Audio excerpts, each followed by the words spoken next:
Bismillahirrahmanirrahim.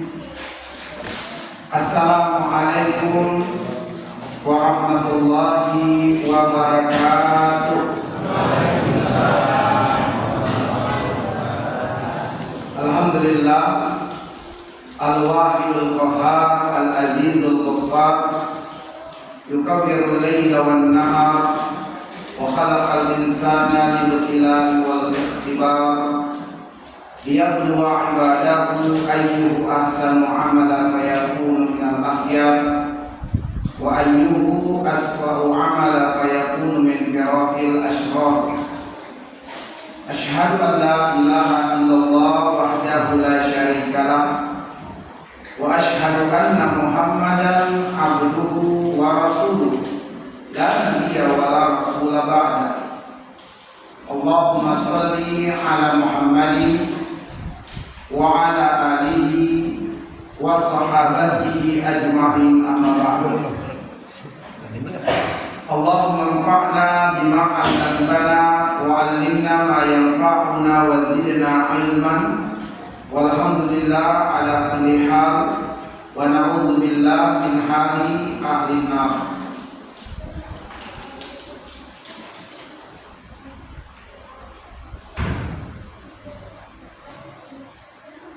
Ma'asyiral muslimin wal muslimat, Bapak dan Ibu sekalian, keluarga besar Masjid Al-Ikhlas, azza Allah wa iyyakum ajma'in. Sebagai hamba Allah, kita tentunya berharap dan terus berdoa kepada Allah Subhanahu wa taala, Rabb yang menggenggam hidup dan juga mati kita semua. Semoga umur kita dipanjangkan Allah dalam kebaikan dan dalam ketaatan di sisinya. Semoga harta kita dibanyakkan oleh Allah, anak keturunan kita dibaguskan masa depannya oleh Allah. Semoga rezeki yang dikaruniakan oleh Allah kepada kita diberkahi oleh Allah. Semoga serangkaian ibadah dan amal soleh yang telah kita kerjakan diterima dan disempurnakan oleh Allah Subhanahu wa taala. Semoga dosa, kesalahan, kehilafan dan kealpaan kita diampuni oleh Allah. Semoga kita semua direzekikan oleh Allah menutup usia di dunia ini dalam keadaan husnul khatimah, dan semoga kita dimudahkan berkumpul, bersilaturahmi, bertetangga di tempat terbaik di akhirat, di dalam surga Allah Subhanahu wa taala, sebagaimana kita dimudahkan berkumpul, bersilaturahmi di tempat yang Allah cintai di dunia ini, di Masjid Al-Ikhlas.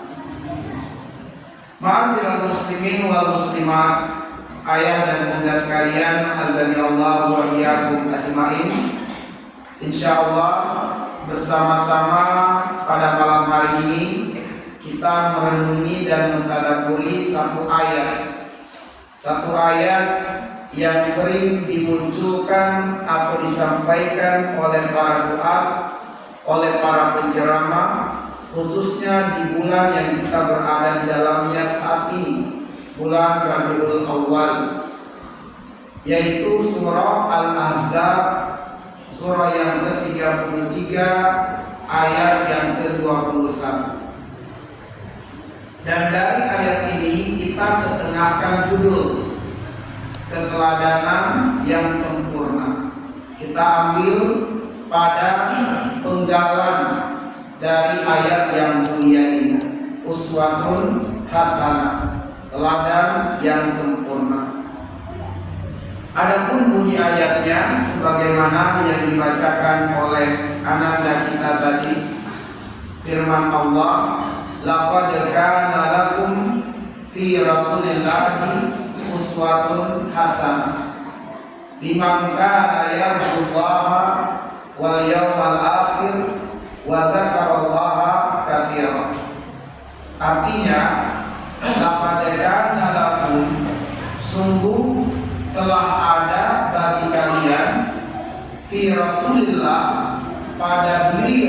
Allah uswatun hasanah, teladan yang sempurna.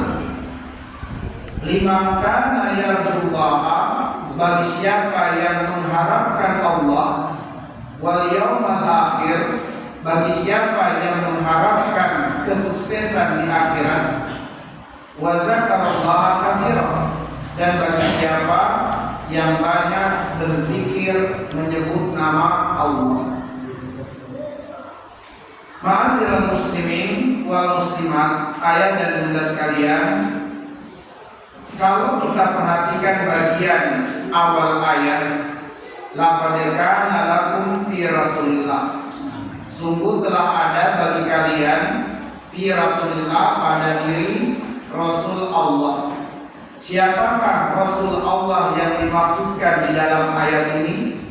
Yang dimaksudkan sebagai Rasul Allah di dalam ayat ini adalah baginda Nabi Muhammad sallallahu alaihi wasallam.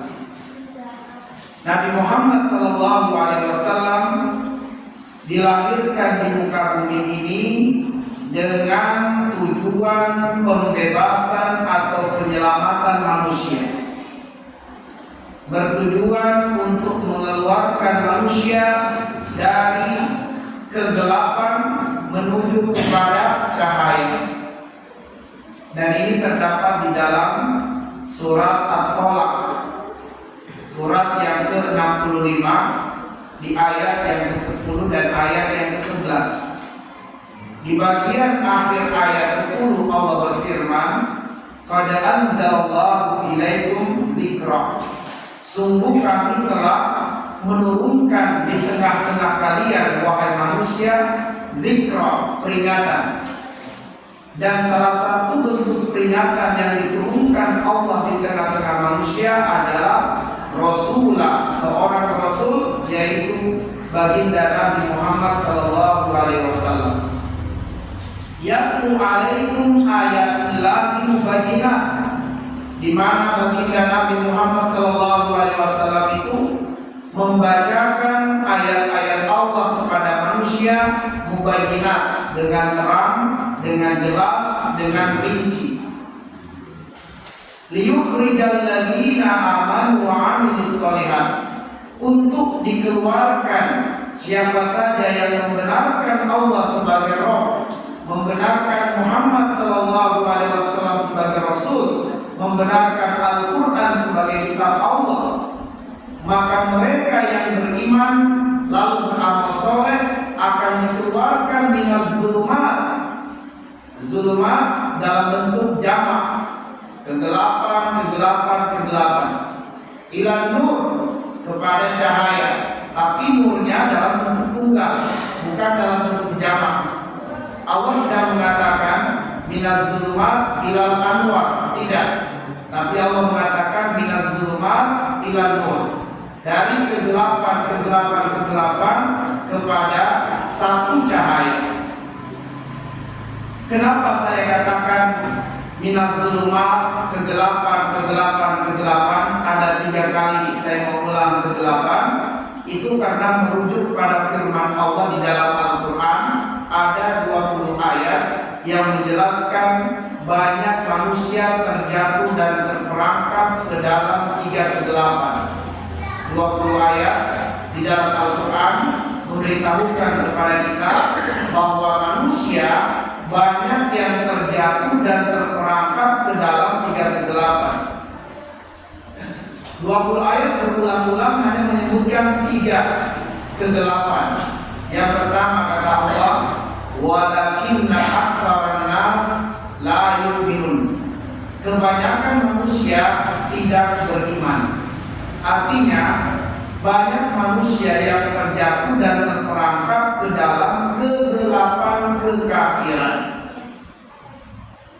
Banyak manusia yang terjatuh dan terperangkap ke dalam kegelapan kekafiran, batal imannya. Ada yang memang karena memilih agama selain Islam, ada yang murtad, dan ada yang KTP elektroniknya masih sebagai muslim namun melakukan perbuatan pembatal keimanan, melakukan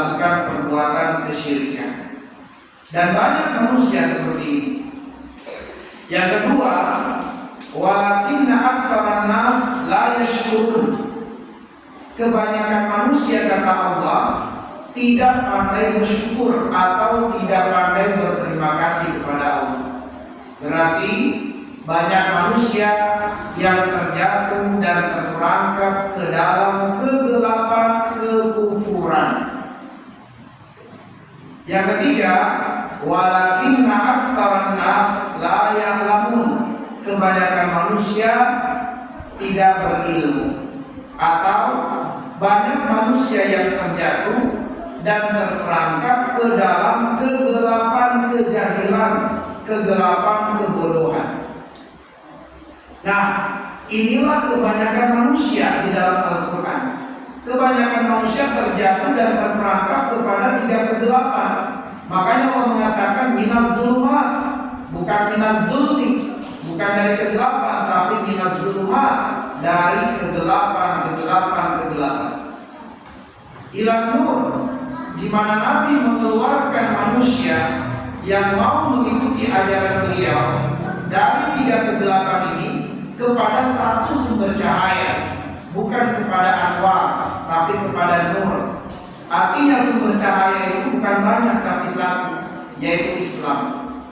Makanya di dalam surat Ali Imran ayat 85, siapa yang menganut dan memilih agama selain Islam ditolak di sisi Allah dan pasti merugi di akhirat.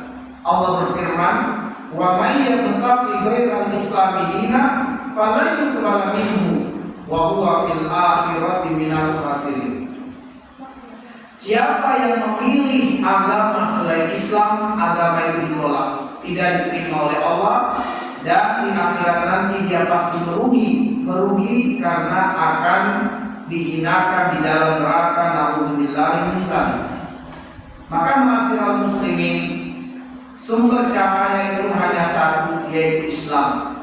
Ajaran agama yang dibenarkan dan diterima oleh Allah. Inna dina indallahil Islam.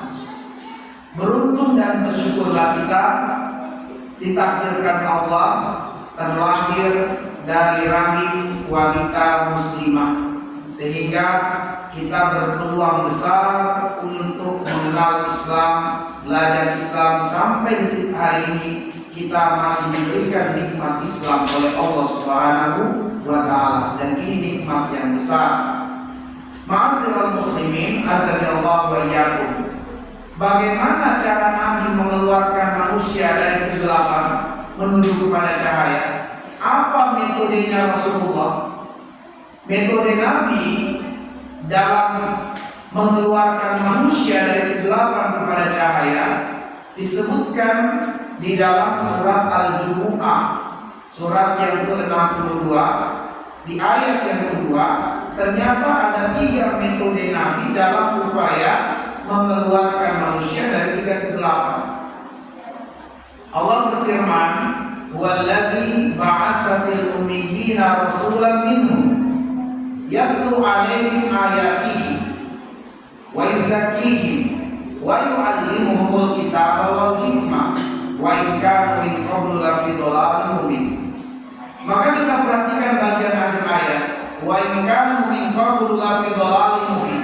Meskipun penduduk kaum benar-benar terperangkap dalam kebodohan, dalam kegelapan kekafiran, kegelapan kekufuran, kegelapan kejahilan, tapi Nabi berhasil mengeluarkan masyarakat Arab, penduduk Arab dari tiga kegelapan itu, hingga kemudian membangun sebuah peradaban yang menguasai 2/3 belahan bumi ini. Apa metodenya Nabi dalam upaya mengeluarkan manusia dari kegelapan? Yang pertama adalah tilawah. Yatlu 'alaihim ayatihi, membacakan ayat-ayat Allah kepada manusia. Yang kedua tazkiyah, wa yuzakkihim, mensucikan jiwa-jiwa mereka.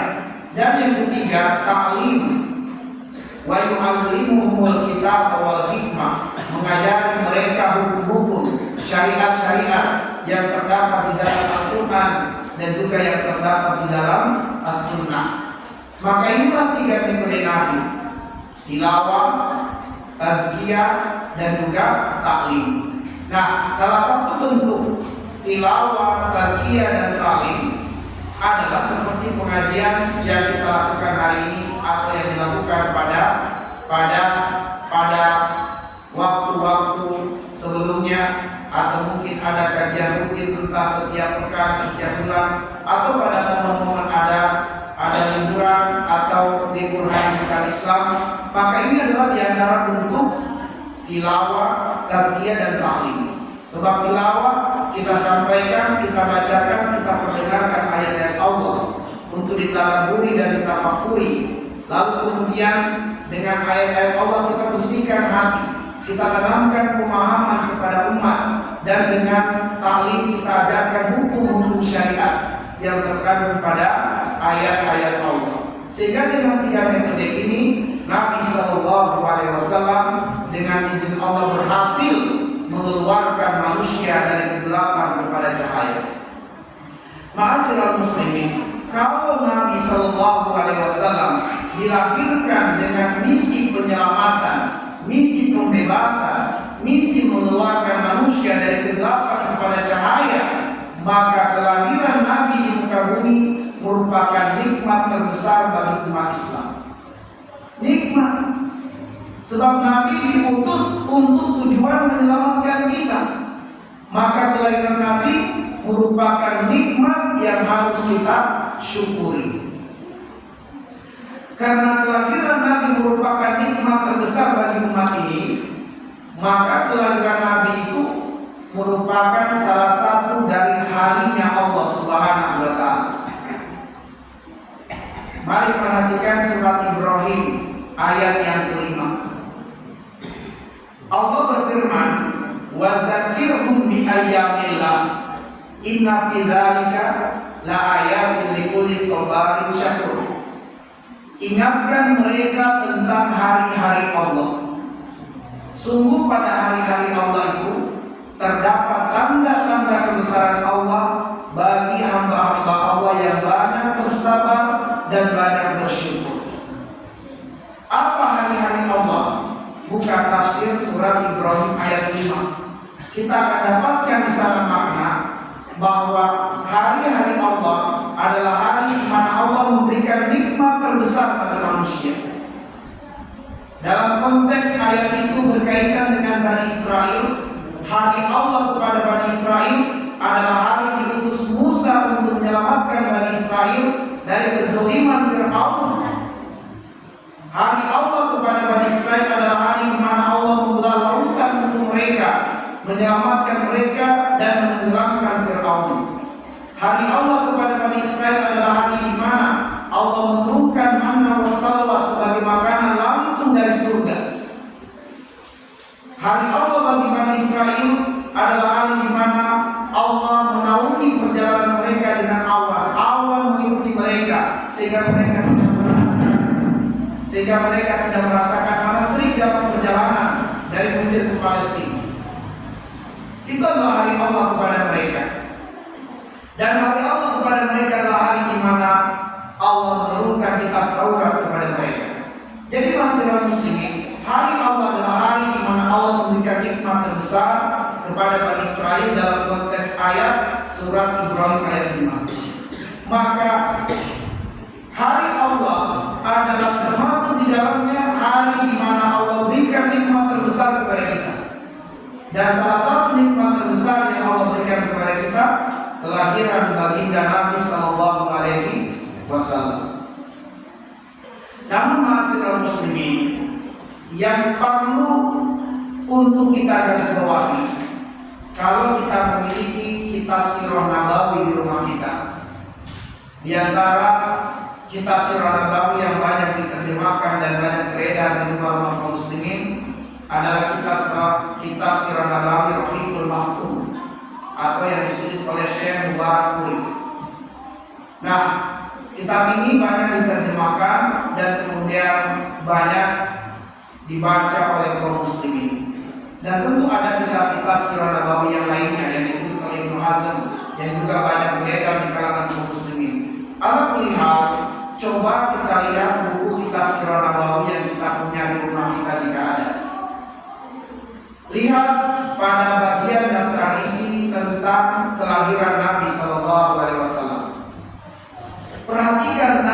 kelahiran Nabi Sallallahu Alaihi Wasallam, kita akan dapati ternyata khilaf di kalangan para ulama.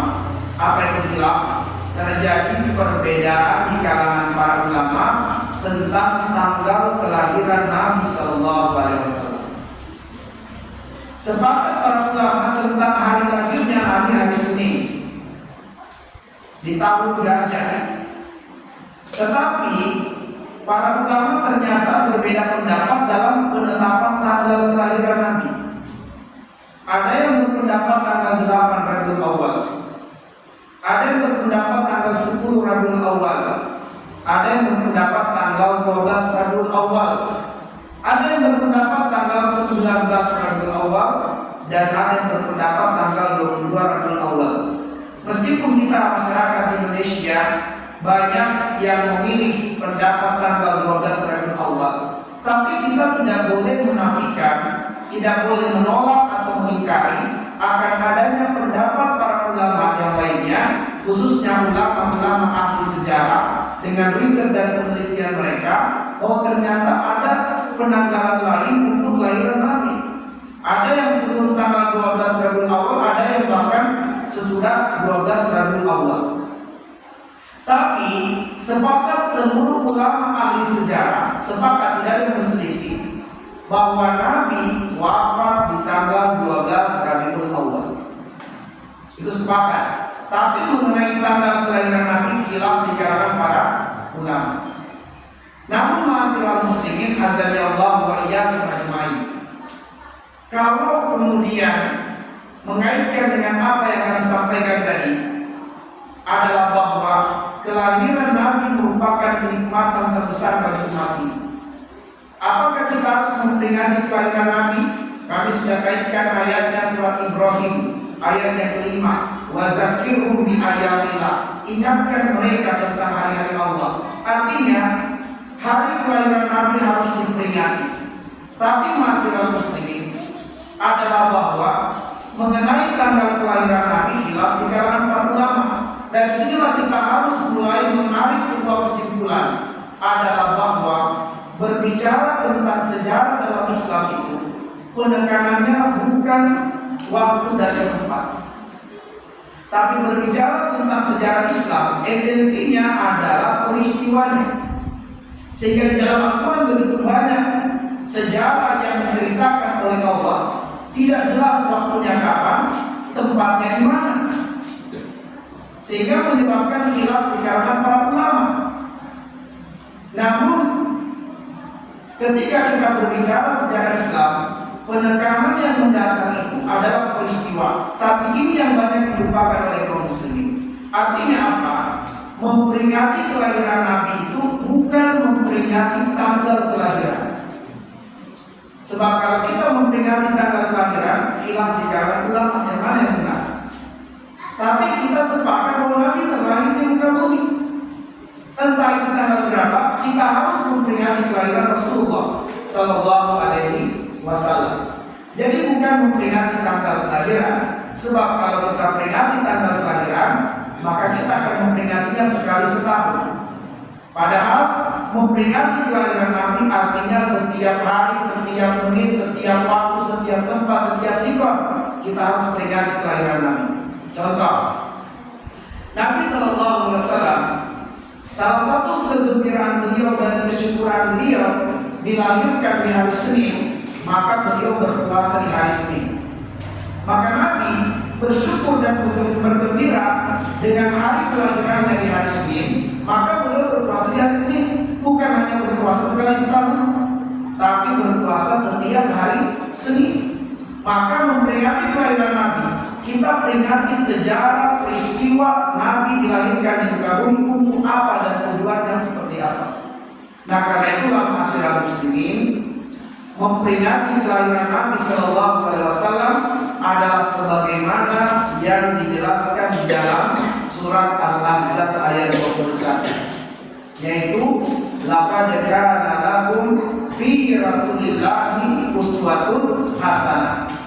Bergembira dengan kelahiran Nabi, memperingati kelahiran Nabi Sallallahu Alaihi Wasallam adalah dengan menjadikan Nabi Sallallahu Alaihi Wasallam sebagai uswatun hasanah. Sebagai uswatun hasanah. Maka masyarakat muslimin jangan dipahami atau jangan kemudian diartikan bahwa kami atau dalam kajian ini adalah menyalahkan peringatan Maulid Nabi. Tidak, bukan itu maksudnya. Bahwa peringatan Maulid Nabi yang banyak dilakukan oleh kaum muslimin itu adalah salah satu bentuk cinta kaum muslimin terhadap Nabi. Tapi hakikat peringatan terhadap kelahiran Nabi inilah yang kami sampaikan. Hakikatnya yaitu berdasarkan surat Al-Ahzab ayat yang ke-21, yaitu menjadikan Nabi sebagai uswatun hasanah, teladan yang sempurna. Nah, Nabi Shallallahu Alaihi Wasallam itu teladan yang sempurna dalam tiga hal. Yang pertama, Nabi Shallallahu Alaihi Wasallam teladan yang sempurna dalam masalah akidah. Yang kedua, Nabi Shallallahu Alaihi Wasallam teladan yang sempurna dalam masalah ibadah. Dan ibadah itu terbagi dua secara kategori besarnya. Ada ibadah mahdhuf dan ada ibadah ghairu mahdhuf. Dan Nabi teladan yang sempurna dalam masalah adab. Apa itu adab? Akhlakul karimah atau akhlak mahmudah. Nah, Nabi teladan yang sempurna dalam tiga hal ini. Kenapa Nabi adalah teladan yang sempurna? Kata sempurna itu kenapa dialamatkan kepada Nabi sebagai teladan yang sempurna? Karena Nabi bersabda, "Adzabani Rabbi wa ahsana ta'dibi." Allah yang mendidik saya, kata Nabi. Allah yang mendidik saya, dan Allah membaguskan pendidikannya kepada saya. Maka gurunya Nabi adalah Allah Azza wa Jalla. Makanya Nabi itu teladan yang sempurna, karena yang mengajarinya, yang mendidiknya Allah yang maha sempurna. Dan Nabi teladan dalam tiga hal ini, dalam masalah akidah, dalam masalah ibadah, dalam masalah adab. Dalam masalah akidah, masyarakat muslimin, maka kita yang meneladani dalam masalah akidah sedaya upaya mengikuti, mengajari, mengikuti dan mengamalkan apa yang diajarkan Nabi dalam masalah akidah, dan meninggalkan apa-apa yang dilarang oleh Nabi dalam masalah akidah. Karena surat Al-Hasyr ayat 7 Allah mengatakan, "Ma atakumur rasulu fakhuzuhu wa ma nahakum anhu fantahu." Apa yang Nabi ajarkan lakukan, kerjakan. Apa yang Nabi larang tinggalkan. Contoh dalam masalah akidah, Nabi melarang kita mendatangi perkebunan. Nabi melarang kita bertanya kepada tukang ramal tentang masa depan kita. Dalam hadis riwayat Imam Bukhari dan Muslim, Nabi bersabda, "Man ata kahinan aw arrafan wa saddaqa bima yaqul faqad kafara bima anzalallahu ala Muhammad." Siapa yang mendatangi dukun, siapa yang mendatangi tukang ramal, kemudian mempercayai perkataan keduanya, batal imannya, batal Islamnya, karena dia telah mengingkari apa yang diturunkan kepada Nabi Muhammad SAW. Ini dalam masalah akidah. Maka ma'asyiral muslimin, kita sebagai umat Rasulullah yang bangga dengan kelahiran Nabi, berbahagia dengan kelahiran Nabi, memperingati kelahiran Nabi, tinggalkan perkebunan, tinggalkan mendatangi tukang ramal. Nabi membacakan kepada kita ayat di surat Al-Jin di ayat yang ke-6, bahwa laki-laki yang meminta bantuan jin, maka jin tidak akan menambah untuknya kecuali semakin menyesatkannya. Maka masyarakat muslimin, ada di antara kaum muslimin yang meminta bantuan jin, lalu menjadikan jin sebagai khodam, sebagai pelayan, sehingga dia memiliki ilmu kebal, sehingga dia dengan adanya jin sebagai khodam, ketika berhadapan dengan begal, maka para begal akan takluk dan tunduk kepadanya. Ketika berhadapan dengan orang-orang yang keras, akan melunak berhadapan dengannya. Kenapa? Karena dia memiliki khodam dari kalangan jin. Ini adalah bentuk kesyirikan kepada Allah Subhanahu wa Ta'ala. Karena Nabi memberitahukan kepada kita, seorang muslim tidak boleh meminta bantuan dari kalangan jin, baik itu jin muslim apalagi jin kafir. Sebab siapapun yang meminta bantuan jin akan rusak akidah manusia ini. Ma'asyiral muslimin azza Allah wa iyyakum. Ada dari kalangan muslim yang supaya tokonya, kiosnya, restorannya laris, dia memasang wafak di dinding-dinding rumah atau di dinding-dinding restorannya. Memasang wafak itu meminta bantuan jin muslim. Ini haram hukumnya, termasuk kesyirikan kepada Allah Subhanahu wa Ta'ala. Maka ma'asyiral muslimin, ada orang tertentu dari kalangan kaum muslimin yang supaya rumahnya tidak kemasukan maling, dia kemudian sesuai dengan petunjuk kepadanya harus mencari tanah kuburan dari wanita yang meninggal usia kematiannya baru 40 hari. Dia harus cari perempuan yang meninggal usia kematiannya baru 40 hari, ambil tanah kuburnya, lalu kabur di sekitar rumah, maka rumahnya akan aman dari maling, akan aman dari perampok. Ada kami temui beberapa masyarakat seperti ini di kota Bogor. Maka ma'asyiral muslimin, ini semua adalah masalah akidah yang Nabi peringatkan kita jangan sampai terjatuh pada perbuatan yang bisa merusak iman kita sebagai muslim. Ada juga bentuknya syirik kecil, tapi syirik kecil kalau terus-menerus bisa terjatuh pada syirik akbar, yaitu tatayur. Apa itu tatayur?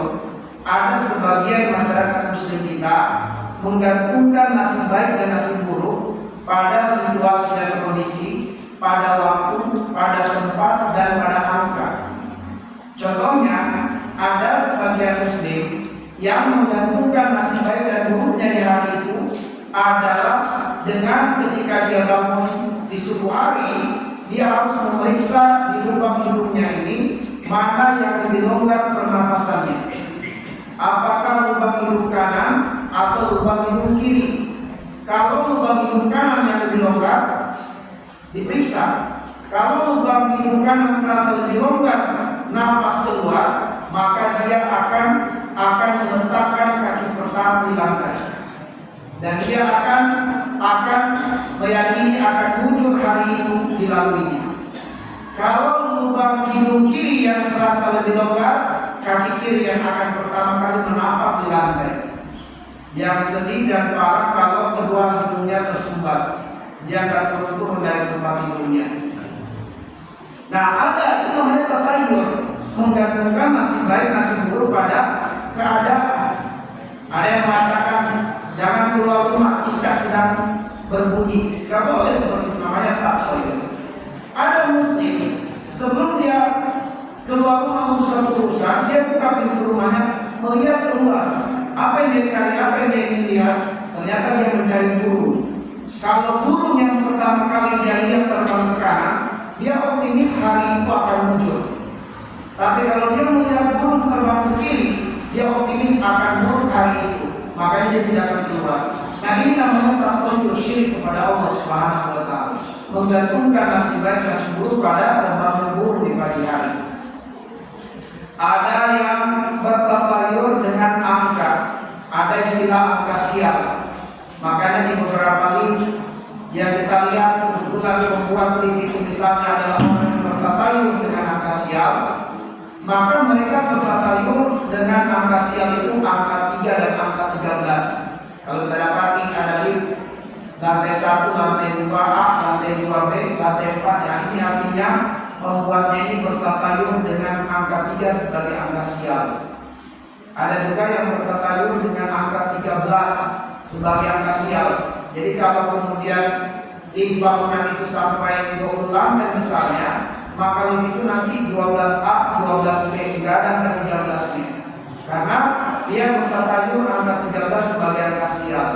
Maka kita sebagai muslim tidak boleh berkeyakinan demikian. Tidak ada angka yang sial. Termasuk masyiral muslimin, ada dari kaum muslimin yang meyakini hari-hari tertentu sebagai hari naas, hari bala, hari musibah, sehingga mereka mengatakan jangan buat akad pernikahan di hari Kamis, itu hari naas. Jangan akikah anakmu di hari Kamis, hari naas. Ma'asyiral muslimin azza wa jalla, ini namanya bertapayun dengan hari-hari tertentu. Pernah kami membawa seorang ikhwan mendampingi untuk melamar seorang akhwat. Lalu kemudian dalam lamaran itu akan dibicarakan tentang hari pernikahan, hari akad nikah. Kebetulan kami diminta sebagai perwakilan dari pihak laki-laki untuk melamar. Lalu dimintalah kepada kami, silakan Pak Ustadz mungkin ada usulan hari, karena kami itu ada hari-hari tertentu yang kami yakini sebagai hari yang rugi, hari sial. Tapi kami mendengarkan dari usulan Pak Ustadz sebagai perwakilan pihak laki-laki, mungkin ada usulan hari.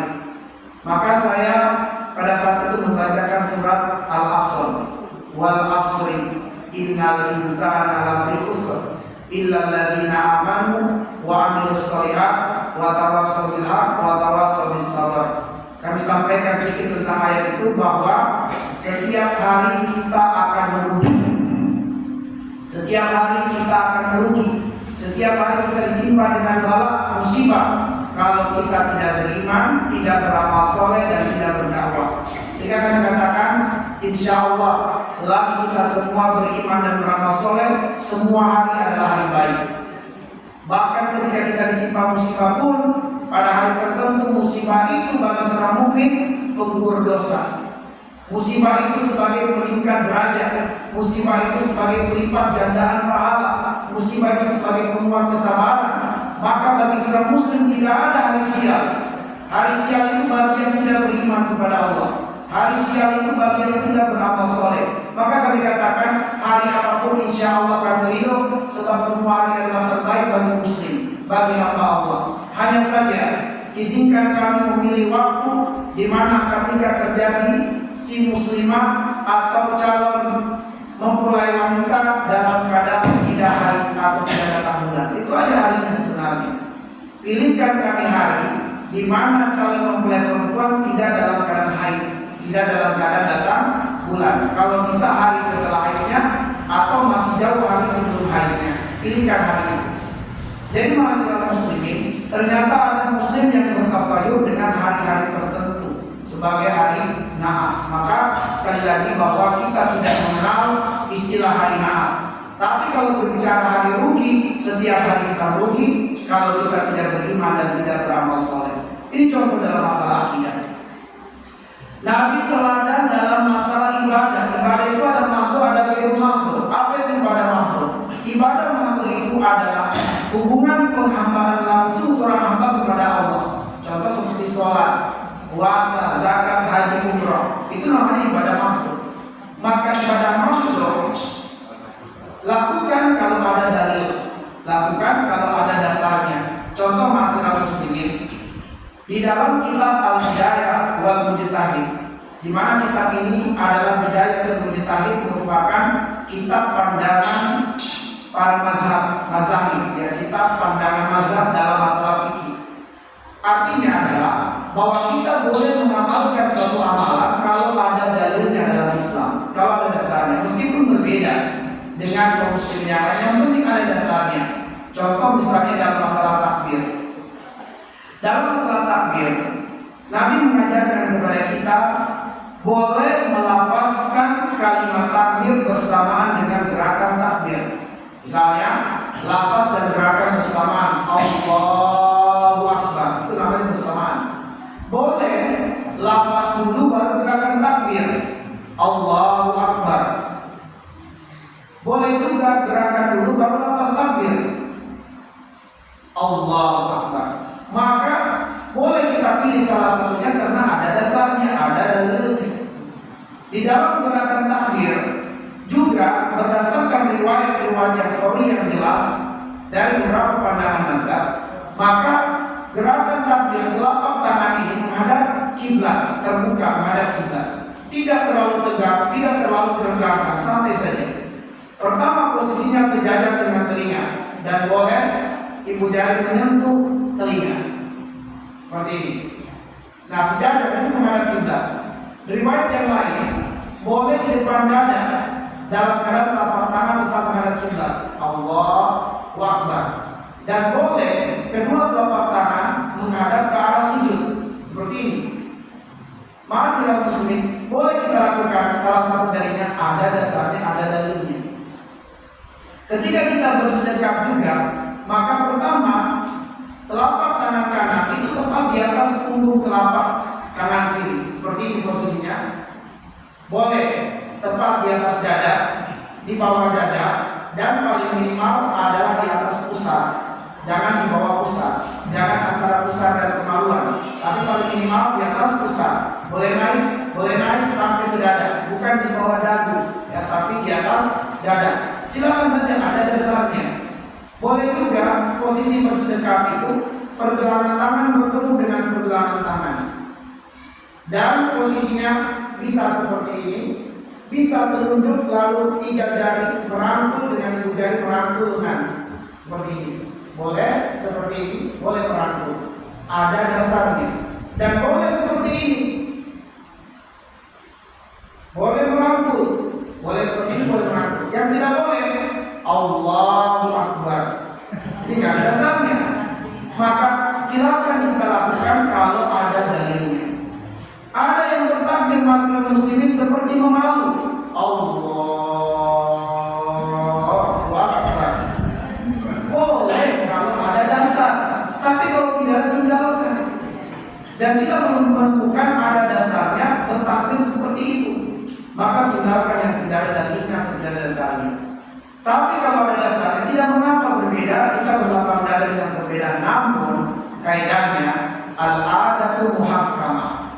Sesuatu yang sudah menjadi kebiasaan di masyarakat, itu yang kita lakukan selagi kebiasaan itu ada dasarnya. Kalau kebiasaan masyarakat ketika sujud misalnya telapak tangan terlebih dahulu mendarat atau lutut terlebih dahulu mendarat, kita ikuti apa yang sudah kebiasaan di masyarakat. Kalau kebiasaan di masyarakat bertakbir itu adalah sejajar dengan telinga, maka ini yang kita lakukan di masyarakat. Jangan di depan dada, karena khawatir ada masyarakat yang tidak paham lalu menebarkan fitnah. Itu aliran apa ini? Padahal ada dalilnya, ada dasarnya, hanya saja tidak pernah dijelaskan, tidak pernah disampaikan, dan masyarakat cuma tahunya bertakbir seperti ini. Maka dia akan aneh orang yang bertakbir begini, apalagi dianggap itu mah bertakbir kayak anjing. Bukan kayak anjing, tapi itu diajarkan Nabi. Jadi kalau sesuatu diajarkan Nabi itu benar, lakukanlah, terimalah, dan berlapang dada dengan perbedaan. Tapi kalau suatu amalan itu sudah kebiasaan di masyarakat dan amalan itu adalah benar, tidak ada kekeliruannya, maka itulah yang kita lakukan. Itulah yang kita lakukan supaya apa? Tidak terjadi fitnah di masyarakat. Nah, kemudian Nabi teladan dalam masalah ibadah di rumah. Apa itu ibadah di rumah? Ibadah di rumah itu ibadah yang terjadi ketika manusia berinteraksi dengan manusia. Misalnya kita sebagai pedagang, seorang pedagang yang mencintai Rasulullah, memperingati kelahiran Nabi, tidak boleh melakukan kecurangan dalam takaran, dalam timbangan. Pedagang harus jujur kalau memang dia cinta Rasul. Tidak boleh dia berbohong, tidak boleh dia berbuat tadlis. Apa itu tadlis? Menutupi cacat pada barang yang dijual. Jadi kita sering dapati penjual gorengan, itu gorengan yang kemarin ternyata belum habis dijual lagi, diperlihatkan yang baru-baru begitu dibungkus, yang diambil adalah gorengan kemarin. Ada kita temukan seperti itu. Ada berita yang baru viral sekarang di YouTube dan juga di Facebook. Ternyata ya Allah semoga Allah melindungi kita dari perbuatan yang demikian dan juga dari pendapat yang demikian. Ternyata semangka itu sudah menggunakan bahan teks warna merah di dalamnya dengan cara disuntikkan. Jadi semangka yang masih muda dibeli dengan harga yang murah oleh para penjual, dibeli ke petani dengan harga yang murah karena masih mentah. Lalu nanti kemudian disuntikkan uang teks warna merah, sehingga begitu keluar kelihatan segar warna merah. Ternyata uang teks. Dan itu ternyata sudah beredar di YouTube dan itu ketahuan dan diungkap. Nauzubillah, kita kata sudah berapa banyak korbannya. Nah ini nih yang mungkin mengaku cinta Rasul, tapi pada akhirnya nanti di akhirat ada manusia yang menyeberangi tiang sirat. Nabi dari ujung sirat sudah berkata, ummati salim alaihi, ya Allah ini umatku, tolong dia. Tapi Allah mengatakan, laisa min ummatika, itu bukan umatmu wahai Nabi, sebab dia menyelisih sunnah. Maka jangan sampai kita mengaku cinta Rasul, tapi ternyata Allah yang mengingkari kecintaan kita kepada Nabi. Kita mengaku sebagai umat Rasul, tapi Allah mengingkari kita sebagai umat Rasul karena kita tidak meneladani Nabi. Dan Nabi qudwah dalam masalah adab. Maka masalah muslimin, kita ikuti Nabi dalam perkara adab. Adab itu mulai dari bangun tidur sampai tidur kembali. Bagaimana adab bangun tidurnya Nabi, bagaimana adab masuk kamar mandi, keluar kamar mandi, adab makan, adab minum, adab berpakaian, adab keluar rumah, adab berkendaraan, adab berinteraksi dengan manusia, sampai tidur kembali kita pelajari. Contoh misalnya, Nabi diam dalam 3 hal. Nabi diam dalam 3 hal. Pertama, Nabi diam untuk berzikir. Yang kedua, Nabi diam untuk berfikir. Yang ketiga, Nabi diam untuk memuliakan orang berbicara di hadapan beliau. Dengan kata lain, Nabi tidak pernah menyangga atau memotong lawan bicaranya. Itu Nabi. Nabi akan membiarkan orang di depannya berbicara sampai selesai, baru Nabi akan berbicara. Nabi tidak menyangga, Nabi tidak memotong pembicaraan lawan bicaranya. Nabi ketika dipanggil, misalnya Nabi berjalan ke arah depan, ada yang memanggil beliau, maka Nabi akan membalikkan seluruh tubuhnya menghadap kepada orang yang memanggilnya.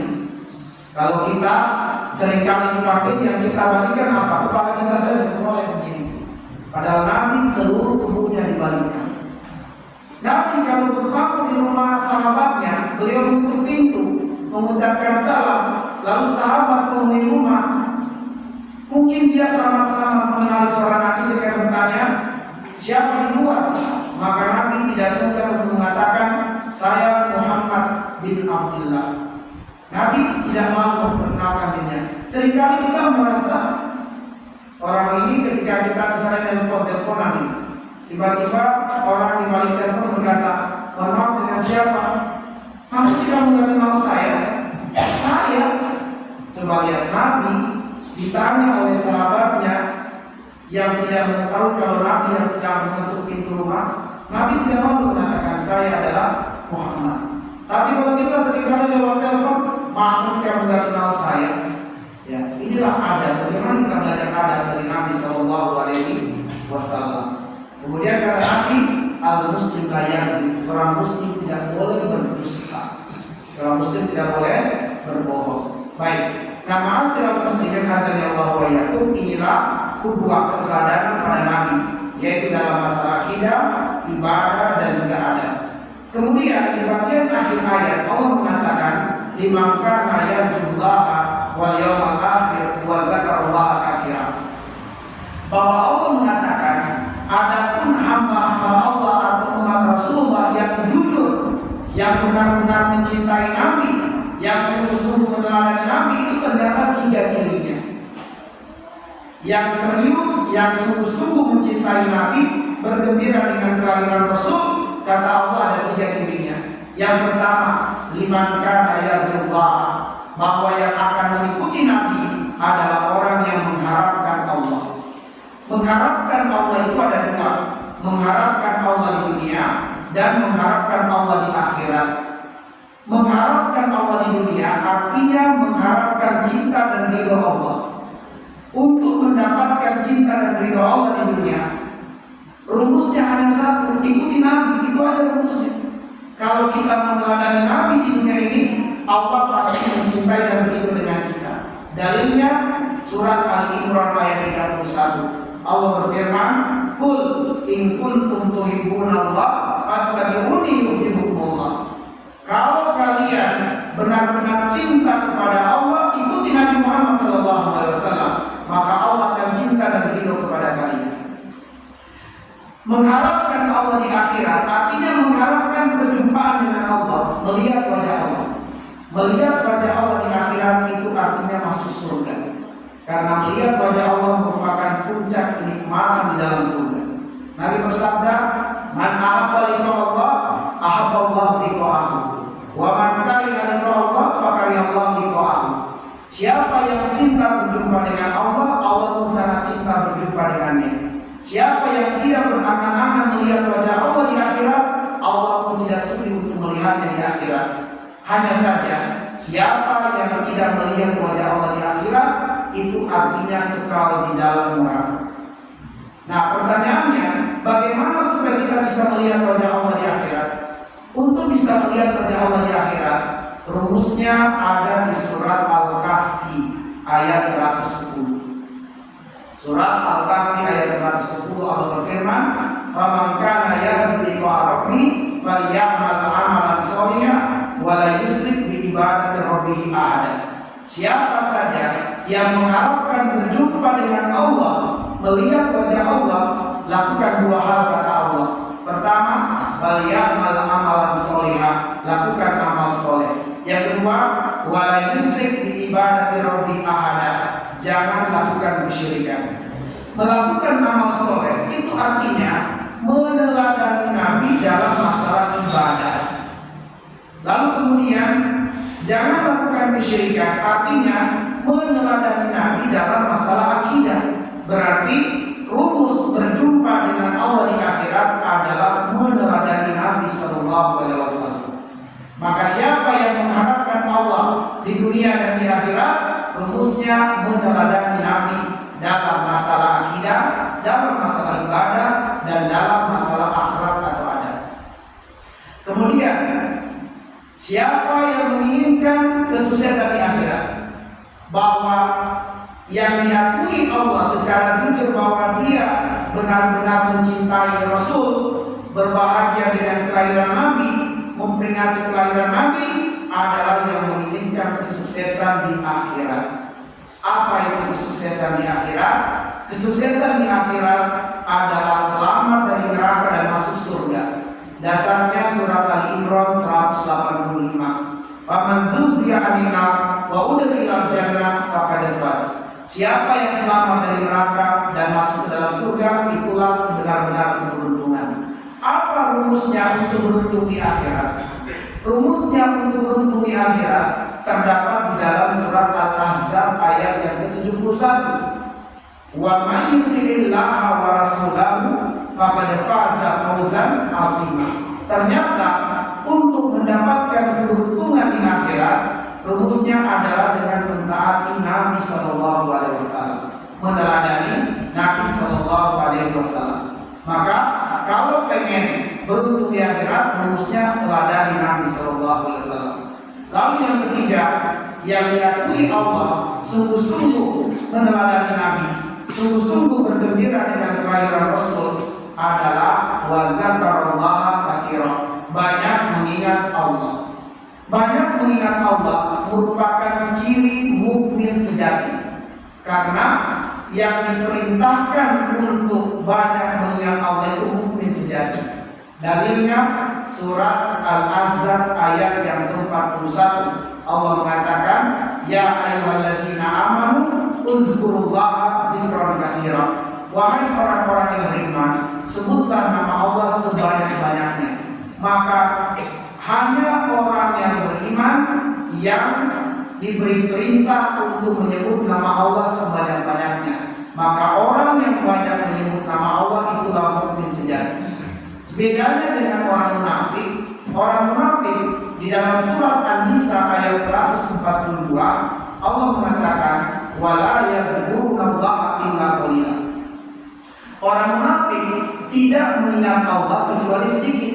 Jadi munafik itu tidak banyak mengingat Allah. Munafik itu sedikit mengingat Allah Subhanahu wa taala. Ma'asyiral muslimin, hamba yang banyak berzikir pasti mengikuti Nabi. Itu pasti. Kenapa?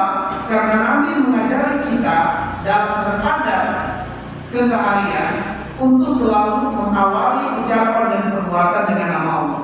Kata Nabi, kullu kalamin aw amalin la yubda'u fihi bismillah fa huwa ajzam. Semua ucapan dan perbuatan kalau tidak diawali dengan nama Allah tercabut keberkahan. Maka mulai bangun tidur sampai tidur kembali selalu Nabi mengajari kita mengawali ucapan dan perbuatan dengan nama Allah. Bangun tidur sebut nama Allah, masuk kamar mandi sebut nama Allah, keluar kamar mandi sebut nama Allah, berpakaian sebut nama Allah, makan minum sebut nama Allah, keluar rumah sebut nama Allah, berkendara sebut nama Allah. Maka orang yang meneladani Nabi pasti banyak menyebut nama Allah. Karena orang yang beriman suka menyebut nama Allah, maka hanya orang yang beriman yang suka berinteraksi dengan Al-Quran. Karena di dalam Al-Quran pengulangan lafaz Allah sangat banyak. Kata para ulama, terdapat 2669 kali pengulangan nama Allah di dalam Al-Quran. Maka jika di Al-Quran kita buka secara acak, lihat halaman yang terbuka, pasti akan kita temukan nama Allah berulang 5-8 kali. Artinya orang yang suka baca Quran pasti banyak menyebut nama Allah. Sedangkan Al-Quran itu kata Aisyah radhiyallahu anha bahwa karena khuluqan Nabi sallallahu alaihi wasallam Al-Quran. Akhlaknya Nabi itu adalah Al-Quran. Sehingga hamba-hamba Allah yang banyak menyebut nama Allah adalah bukti dia pasti mencintai Rasulullah, bergembira dengan kelahiran Nabi dan memperingati kelahiran Nabi sallallahu alaihi wasallam. Ma'asyiral muslimin wal muslimat, ayah dan bunda sekalian, dari satu ayat ini terjawab 3 pertanyaan. Yang pertama, apakah kita harus memperingati kelahiran Nabi? Sudah kita jawab. Yang kedua, bagaimana cara memperingati kelahiran Nabi? Juga sudah kita jawab. Dan yang ketiga, siapakah yang diakui Allah benar-benar mencintai Nabi, benar-benar berbahagia dengan kelahiran Nabi, dan benar-benar memperingati kelahiran Nabi? Juga sudah kita jawab. Sehingga satu ayat ini menjawab persoalan di tengah-tengah umat. Naktabi bihadzal qadar, nasallallahu an yaj'alana minal ladzina yastami'una al-qawla wa yattabi'una ahsana. Semoga kita diakui oleh Allah sebagai umat Rasulullah sallallahu alaihi wasallam. Sebelum kita tutup dengan doa kafaratul majelis, jika ada hal-hal yang ingin didiskusikan, ditanyakan oleh tafadhol, kami kembalikan kepada Ustaz kita sebagai moderator. Baik, sebelum jazakallahu khairan Ustaz. Baik, selanjutnya pertanyaan jawab kami persilakan, satu dari bapak-bapak dan satu dari ibu. Tidak ada saudara. Pak dulu bapak dan ibu silakan persilakan.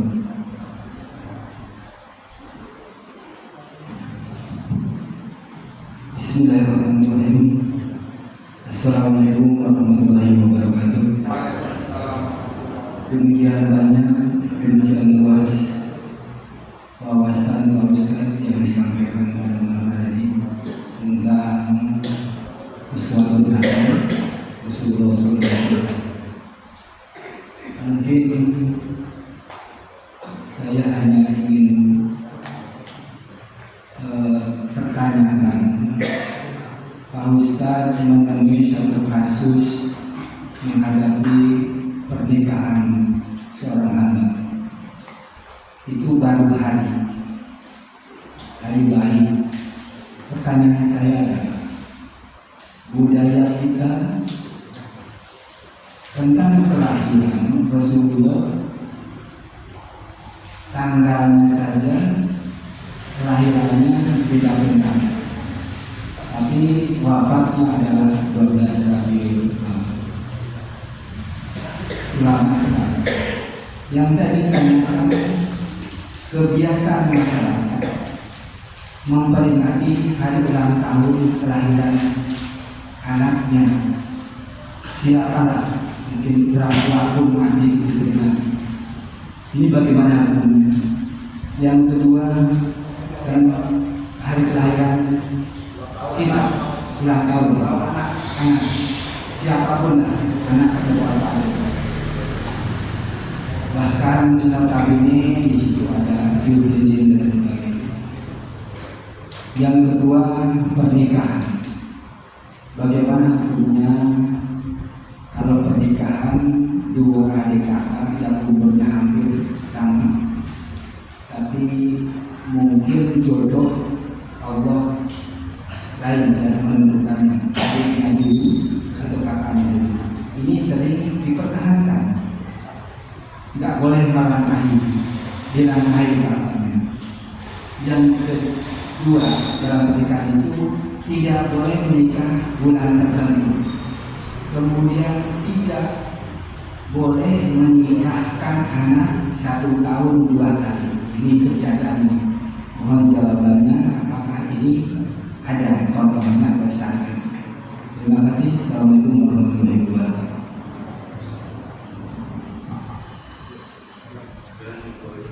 Silakan langsung dijawab pertanyaan pertama. Bismillah, alhamdulillah, wassalatu wassalamu ala asyrafil anbiya wal mursalin wa ala alihi wa sahabatihi ajma'in amma ba'd. Ma'asyiral muslimin wal muslimat, ayah dan bunda sekalian, azanillahu wa iyyakum ajma'in. Kita awali dengan firman Allah di dalam surat Al-Imran ayat yang ke-19, Inna dina indallahil Islam. Apa artinya din? Apa artinya din di dalam ayat itu? Silakan kita buka tafsir. Ternyata arti din itu banyak. Din itu bisa bermakna seperangkat aturan. Din bisa bermakna ajaran agama. Din bisa bermakna adat istiadat. Din bisa bermakna budaya. Din bisa bermakna model hidup atau gaya hidup. Itu arti dari din. Bukan hanya arti yang kita ketahui berarti agama. Padahal din itu maknanya banyak. Seperangkat aturan, agama, budaya, model hidup, gaya hidup, adat istiadat, itu adalah di antara arti dari din. Maka Allah mengatakan, Inna dina indallahil Islam. Sungguh adat istiadat yang terbaik, agama yang terbaik, ajaran yang terbaik, model hidup yang terbaik, gaya hidup yang terbaik, seperangkat aturan yang terbaik adalah Islam. Sehingga jika terjadi benturan antara ajaran Islam dengan ajaran-ajaran yang lain selain Islam, terjadi benturan, maka kita sebagai Muslim, kita pilih apa yang telah ditetapkan oleh Allah. Sebab Allah mengatakan, Inni a'lamu ghaibas samawati wal ardh wa a'lamu ma tubduna wa ma kuntum taktumun. Akulah, kata Allah, yang mengetahui segala rahasia langit dan bumi. Aku yang tahu apa yang terbaik bagi manusia secara lahiriah, secara batiniah. Allah tahu. Makanya kita ikuti ajaran Islam ketika terjadi benturan antara adat istiadat budaya masyarakat dengan Islam. Terjadi benturan, pilih Islam. Tapi kalau tidak ada benturan, maka tidak mengapa kita ikuti budaya. Tidak mengapa kita amalkan adat istiadat itu kalau tidak menyelisihi ajaran syariat. Jika menyelisihi ajaran syariat, pilih ajaran syariat. Nah, ma'asyiral muslimin, azanillahu wa iyyakum ajma'in. Sehingga ketika misalnya ada, itu salah satu contoh tatayur. Contoh tatayur adalah tidak boleh adik dinikahi atau dinikahkan mendahului kakaknya. Nanti kakaknya semakin sulit jodohnya.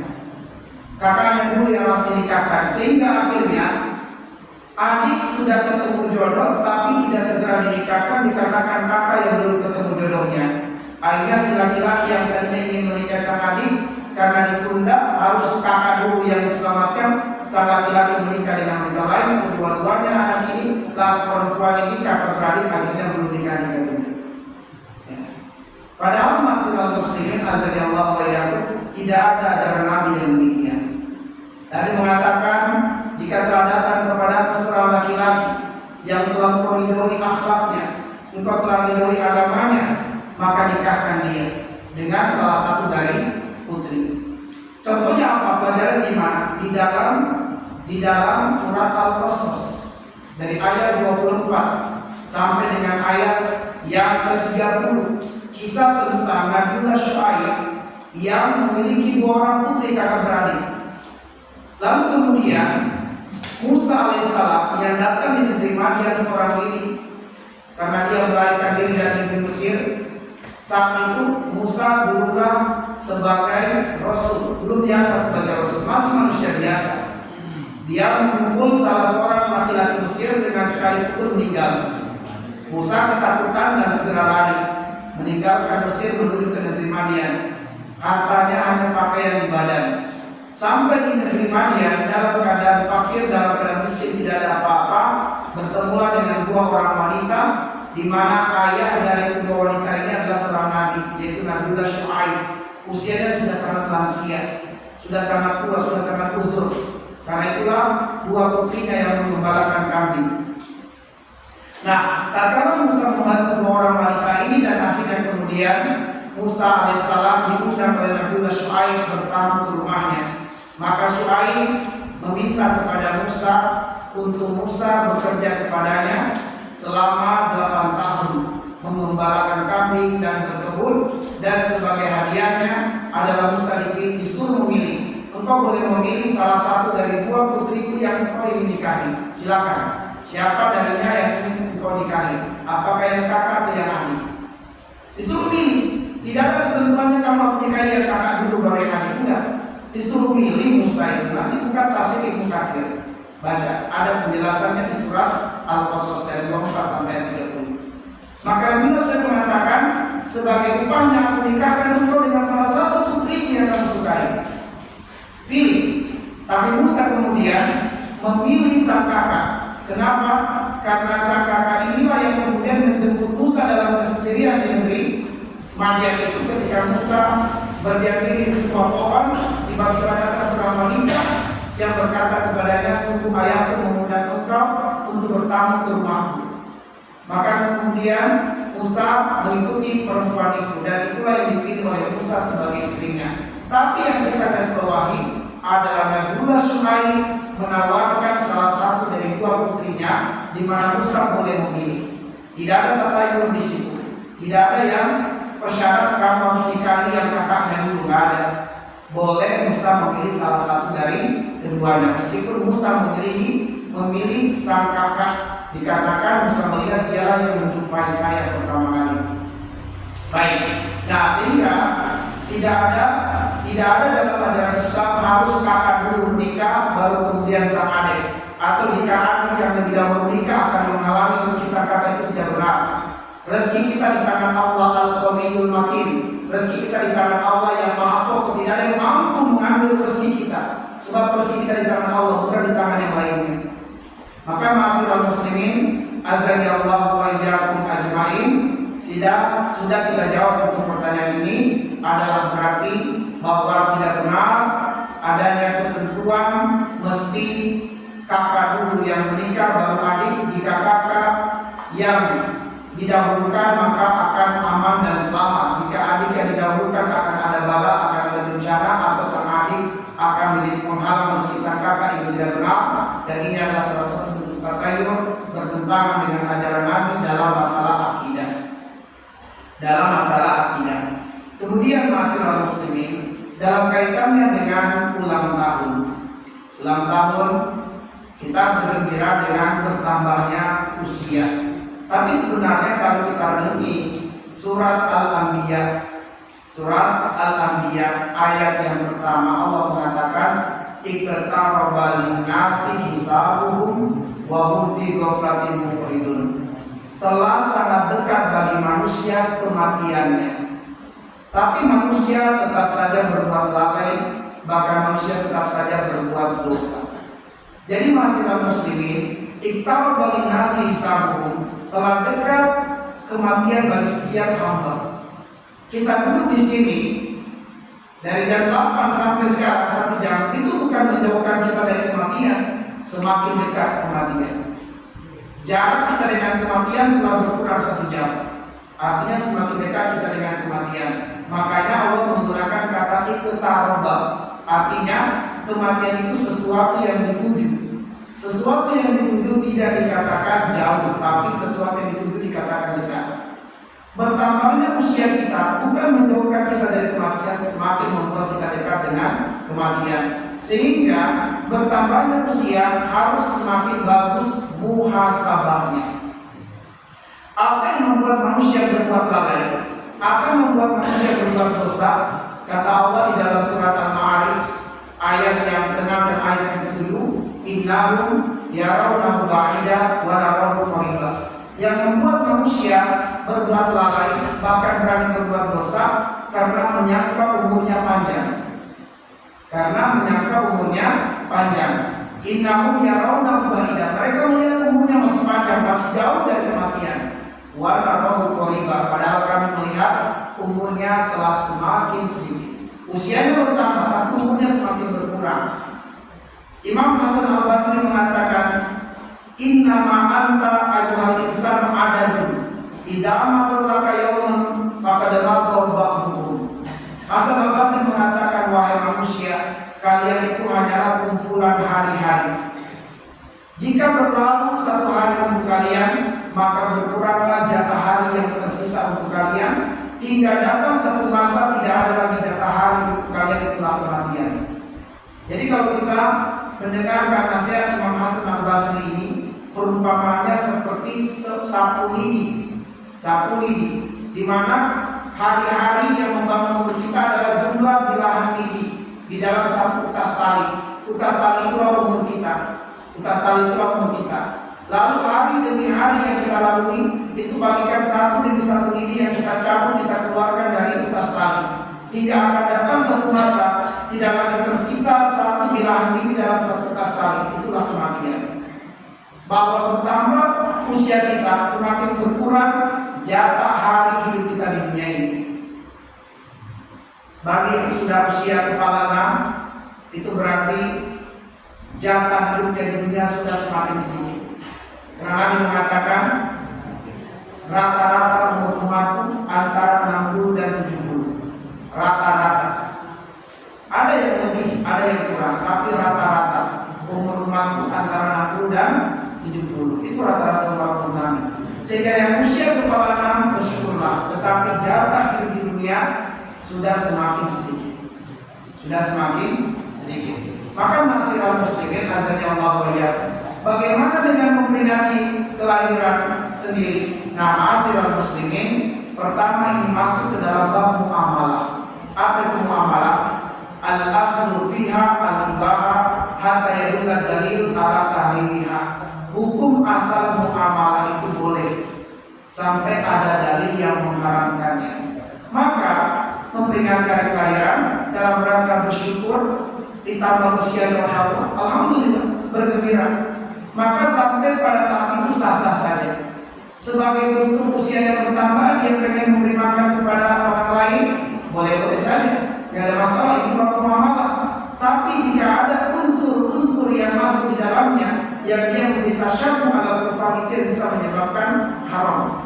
Misalnya dikaitkan bertambah usia dengan lilin.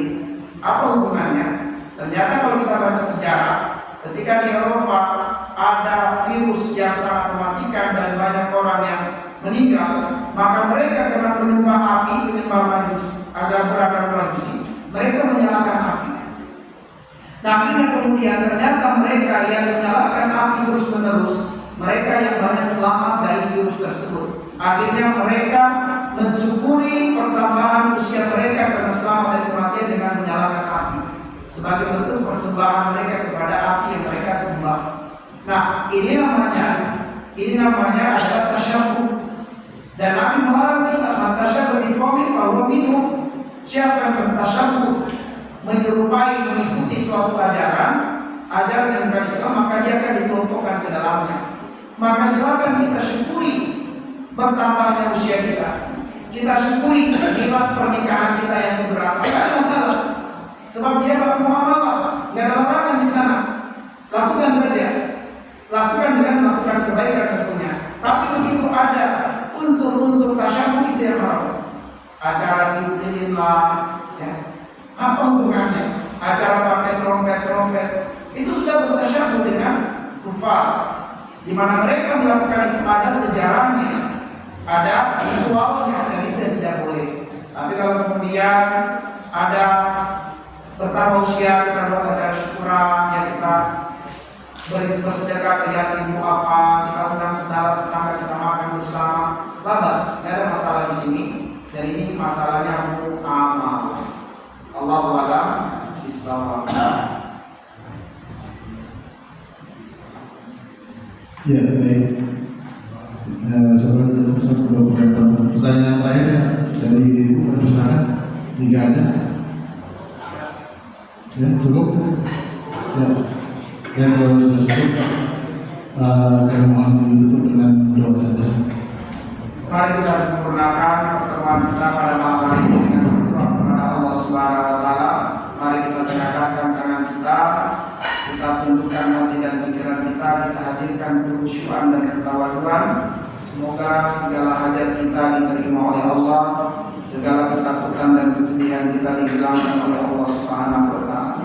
Kita awali doa dengan salawat kepada Rasulullah sallallahu alaihi wasallam. Allahumma salli ala Muhammadin wa ala ali Muhammad kama shallaita ala Ibrahim wa ala ali Ibrahim innaka Hamidum Majid. Wa barik ala Muhammadin wa ala ali Muhammad kama barakta ala Ibrahim wa ala ali Ibrahim innaka Hamidum Majid. Allahumma arhamna bil Qur'an waj'alhu lana imaman wa nuran wa hudan wa rahmah. Allahumma dzakkirna minhuma nasina wa'allimna minhuma jahilna warzuqna tilawatahu ana al-layli wa atrafan nahar waj'alhu lana hujjatan ya rabbal alamin. Allahumma aslih lana dinana alladhi huwa qismatu amrina waslih lana dunyana allati fiha ma'ashuna wa aslih lana akhiratana allati fiha ma'aduna waj'alil hayata ziyadatan lana fi kulli khair waj'alil mauta rahatan lana min kulli syarr. Allahumma ja'al khaira a'malina akhiraha wa khaira a'malina khawatimaha wa khaira ayyamina yawma nalqaka fihi. Allahumma inna nas'aluka 'ishatan haniyah wa mitatan sawiyah wa maraddan ghayra muhsin wala fadil. Allahumma inna nas'aluka at-tuqa wal huda wal 'afafa wal ghina wal mauta fil iman wal islam. Allahumma a'inna ala dzikrika wa syukrika wa husni ibadatika. Allahumma ja'alna muqimis shalah wa min dzurriyyatina rabbana wa taqabbal du'ana. Allahumma ya muqallibal qulub qallib qulubana ala ta'atik. Allahumma ya musyarrifal qulub syarrif qulubana ala dinik. Allahumma yassir wa la tu'assir umurana. Allahumma sahhil ala kulli muqsirin ya Allah ya rabbal alamin. Allahumma inna arinal haqqa haqqa warzuqna ittiba'ah wa arinal batila batila warzuqna ijtinabah. Allahumma ighfir lana wa liwalidina wa li jami'il mu'minina wal mu'minat wal muslimina wal muslimat al ahya'i minhum wal amwat innaka sami'un qaribun mujibud da'awat ya qadiyal hajat. Allahumma inna nas'aluka salamatan fid din wa afiyatan fil jasad wa ziyadatan fil ilmi wa barakatan fil rizqi wa tawbatan qabla al maut wa rahmatan 'inda al maut wa maghfiratan ba'da al maut. Allahumma hawwin 'alaina fi syakaratil maut wan najati minan nar wal 'afwa 'inda al hisab. Allahumma rabbana zalamna anfusana wa in lam taghfir lana wa tarhamna lanakunanna minal khasirin. Rabbana atina fid dunya hasanah wa fil akhirati hasanah wa qina adzabannar. Wa sallallahu ala Muhammadin wa ala alihi wa sahbihi wa baraka wa sallam. Subhana rabbika rabbil izzati amma yasifun wa salamun alal mursalin walhamdulillahi rabbil alamin. Al-Fatihah.